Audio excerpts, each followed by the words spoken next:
अब हम देखेंगे क्रॉनिक इन्फ्लामेशन यानी ग्रैनुलोमा जो फॉर्म होता है उसका एग्जाम्पल देखेंगे। अब ये कैसे समझेंगे हम, ट्यूबरक्लोसिस यानी जो टीबी है उसकी पैथोजेनेसिस से, यानी जब वो ऑर्गेनिज्म हमारी बॉडी में एंटर होता है और एग्जैक्टली बॉडी के अंदर क्या होता है जिसकी वजह से ग्रैनुलोमा बनेगा वो हम देखेंगे। अब ट्यूबरक्लोसिस, वैसे तो मैंने ये वीडियो के लिए नहीं बनाया था but just for an introduction, tuberculosis उसको ट्यूबरक्लोसिस इस बैक्टीरिया को माइकोबैक्टीरियम ट्यूबरक्लोलाई क्यों कहते हैं, क्योंकि ये बॉडी में ट्यूबरकल्स बना देता है। फिर इसको बहुत सारे ऑक्सीजन की ज़रूरत होती है, इसीलिए ये हमारे लंग्स को प्रेफर करता है।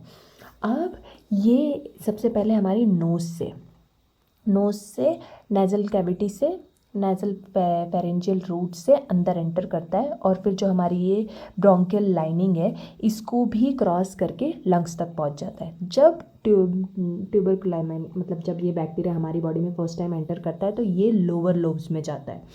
जब ये बाद में एक्टिवेट होता है तो ऊपर वाले लोब्स में जाता है, अपर लोब्स में जाएगा लंग्स के, पर पहले तो ये लोअर लोब्स में ही जाता है।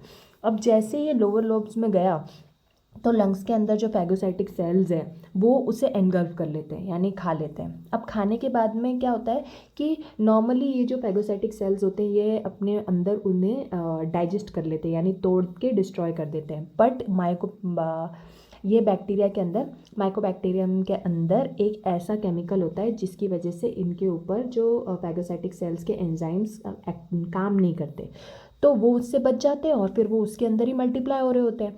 तो अब जब हमारी जो फैगोसाइटिक सेल्स हैं इन्हें पता चला है कि ये इसे कम्प्लीटली तोड़ नहीं पाए, तो वो क्या करते हैं, वो TH1 सेल्स यानी टी लिम्फोसाइट्स को एक्टिवेट कर देते हैं, जैसे कि हमने ग्रैनुलोमा बनाने के टाइम पे देखा था।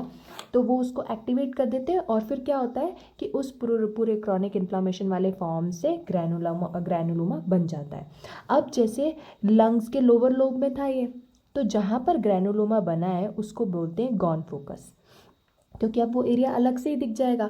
अब वो जो ग्रैनुलोमा है वो ट्रैवल करके कहाँ चला जाता है, ये ऊपर जो यहाँ पर लिम्फ नोड्स होते हैं लंग के ये ब्रोंकल वाले एरिया में, जहाँ पर लिम्फ नोड्स होते हैं वो वहाँ पर चला जाता है। तो अब जैसे वो लिम्फ नोड्स तक पहुँच जाता है तो उसको यानी ग्रैनुलोमा जब लिम्फ नोड पे पहुँच जाएगा तो उसको क्या कहेंगे, गॉन कॉम्प्लेक्स।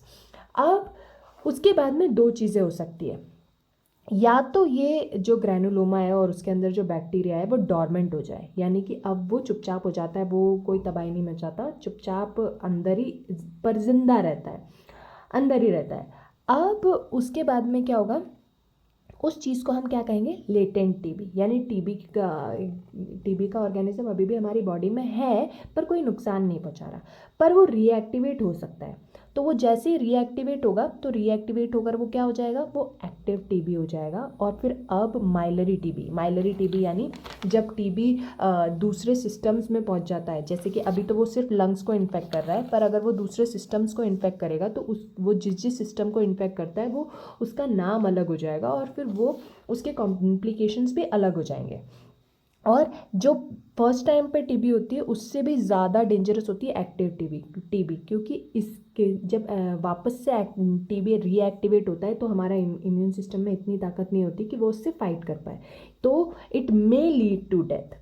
फिर दूसरी चीज़ क्या हो सकती है कि हाँ अब हीलिंग हो गई है, यानी अंदर उस जिन सेल्स ने उस बैक्टीरिया को खाया था वो सेल्स का भी नेक्रोसिस हो जाता है। यानी ग्रैनुलोमा में हमने देखा था कि बीच में ये सेल्स, वो जिन सेल्स ने एनगल्फ किया था उन्हें बीच में रख के ही आगे सारी सेल्स कवर करती है उसको।